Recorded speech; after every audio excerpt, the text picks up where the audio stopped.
Chapter 13:22. Hold off on something unresolvable. Upon hearing the World Jam and Sparrow's question, the other members of the Tarot Club had three reactions.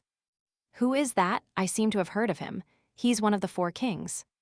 Who is that? Why haven't I heard of him before? Oh, I forgot to ask about the psychology alchemists. I was planning on using a more tactful method to seek some suggestions. The first reaction came from Alger, Catlia, and Fors, who had lived at sea for a period of time. The second reaction came from Leonard, Emlyn, Zio, and Derek. The third reaction belonged to Audrey alone. Getting no answers, the World Jam and Sparrow didn't ask further. His main goal was to use this as a reminder for Miss Justice to bring up the matter for discussion in a way that could bypass the promise she made. Of course, if Miss Justice were to seek help from Mr. Fool, Klein would also use grafting to temporarily connect the bindings formed from her subconscious to a paper figurine, providing her with a period of time that she could freely recount things. This was also a high-level application of paper figurine substitutes. With Klein's current level, he could easily do it within Sephra Castle. If he were in the real world, he would have to rely on the worms of spirit above the gray fog to control the curtain and provide responses. At that moment, Audrey thought for a moment and said, "Do you still remember that I once pursued the whereabouts of a mind dragon and went to a place where they had customs of worshipping dragons?" Alger, Catlia, and company nodded. Only Leonard and Zio expressed their lack of knowledge of this matter. As this wasn't an important matter, Fors didn't mention it when she first briefed Zio of the general knowledge. After that, she was frightened by Angel of Imagination Adam and rarely talked about the secrets shared by the Tarot Club in the real world. Audrey deliberated for a moment before continuing. It's been almost 2 years. A secret organization that doesn't trust me too much suddenly mentioned this matter and has entrusted me with further investigations. They said it's a form of observation. What motives do they have? She didn't think it was a coincidence. Emlyn recovered and laughed.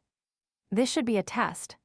To him, he was still very far from reaching Sequence 1 Beauty Goddess, and he had no intention of transferring to the planter pathway. Therefore, he didn't need to worry about the corresponding problems for a long period of time. There was no need to worry too much about it.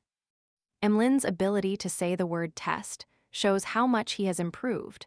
Of course, this is also because the Sanguine has done too many similar things to him, having to trouble Mr. Hanged Man into telling him that this is a test. The Fool Klein was very satisfied with Emlyn's answer. Of course, he didn't believe that the answer was correct. He only felt that Emlyn's ability to think up to this level was already pretty remarkable. Audrey said disapprovingly, "I suspect that they already know that I'm problematic. They even know where my problem is and which faction is involved. There's no need to test me further." After leaving the Garden of Eden, she had been thinking a lot.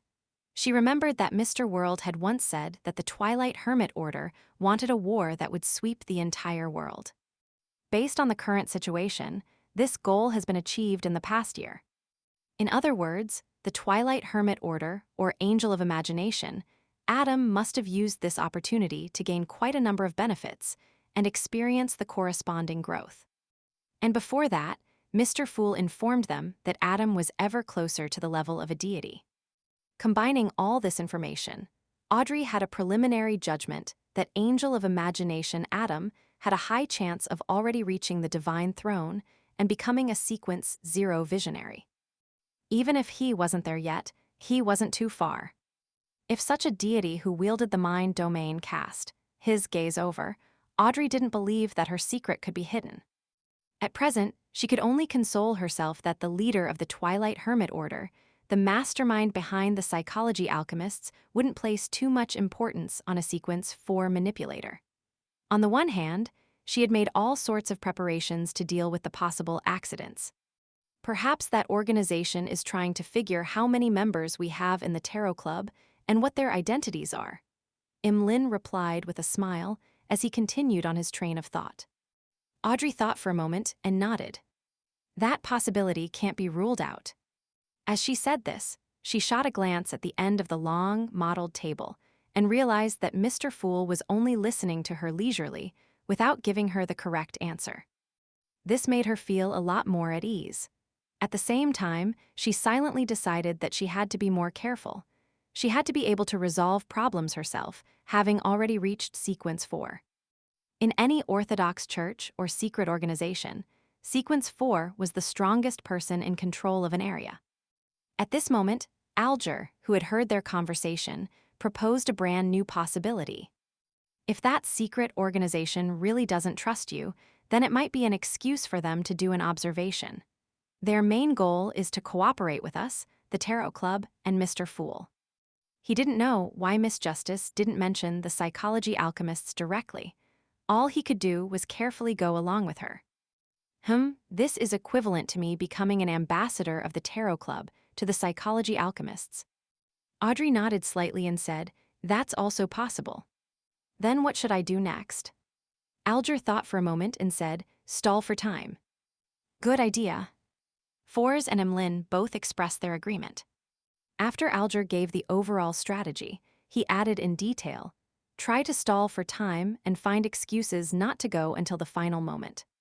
When you arrive there, start investigating from the periphery and use caution as an excuse to slow down your investigation. If you really can't delay any further, you can deliberately make mistakes in certain matters and create some commotion so that the mind dragon can detect it early and eliminate any traces. If that secret organization really has any additional motives, the longer you delay, the more they won't be able to sit still. If they get impatient, they will expose the problem." Katlia nodded. "This is the most suitable response for now." "I understand. Thank you, everyone." Audrey also felt that Mr. Hanged Man's suggestions suited her thoughts. However, she didn't delay a certain matter. She immediately turned her head and looked at the end of the long, mottled table. She bowed and said, "Honorable Mr. Fool, has Angel of Imagination Adam advanced to Sequence 0? Not bad, to be able to be aware of this point." The Fool Klein leaned back in his chair and chuckled. Only with the apocalypse approaching did he, finally take that step. The level of the Garden of Eden had virtually confirmed that Adam was definitely a visionary. Angel of Imagination, Adam has become a god. This news immediately reverberated in Derek and company's minds, leaving their minds in upheavals for a long time. Indeed.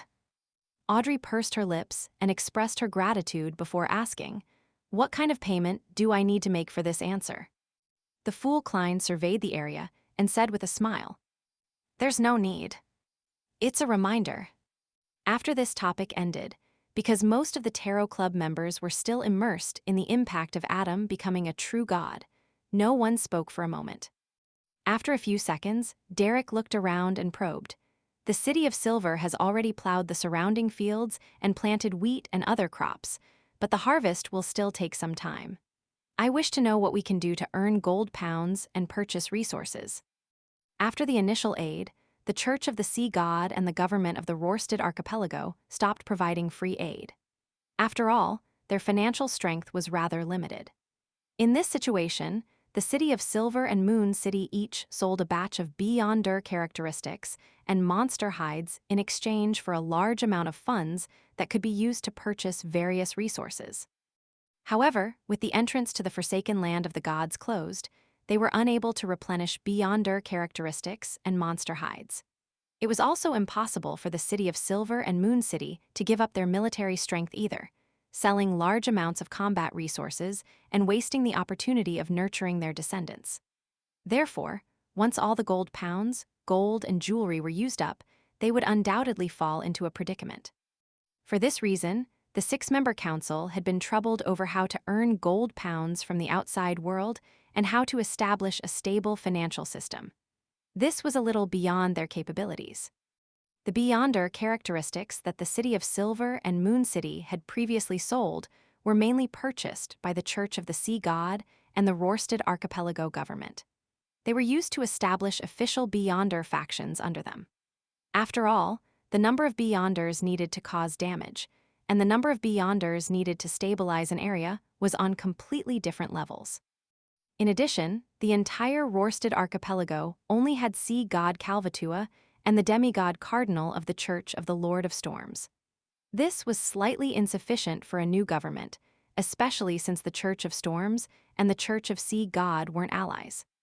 After hearing Little Sun's plea for help, the other members of the Tarot Club began to seriously consider what the City of Silver and Moon City residents could do. Audrey thought for a moment and asked, "What are you best at?"